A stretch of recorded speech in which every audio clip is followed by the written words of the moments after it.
We are making this cheesy tomato pasta, which is super easy to make.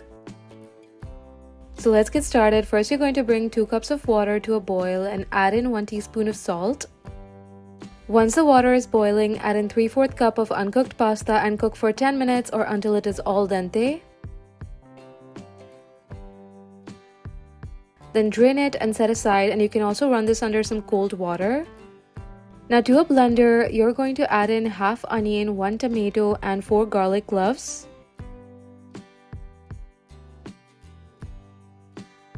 And then blend this until it is pureed.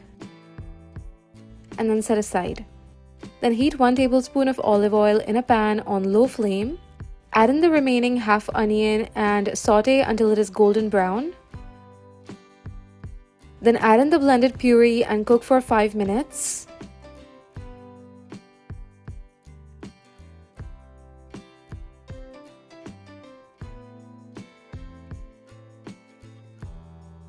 Then mix in 1 tablespoon pasta sauce, 1 tablespoon tomato sauce, and 1 tablespoon red chili sauce. And some salt and pepper to taste. Once it is all mixed in, add in the cooked pasta and mix it well. Then top with some grated cheese. And then cover and cook on low flame till the cheese melts. This will take about 1 minute or so. And that's it. You can serve it hot right from the pan and enjoy. The tomato sauce and the cheese go so well together.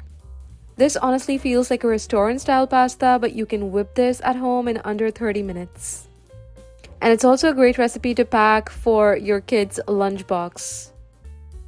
I really do hope you give this a try. Subscribe to stay up to date with new recipes and hit the notification bell to stay up to date whenever I upload. I'll see you soon with a new recipe. Bye!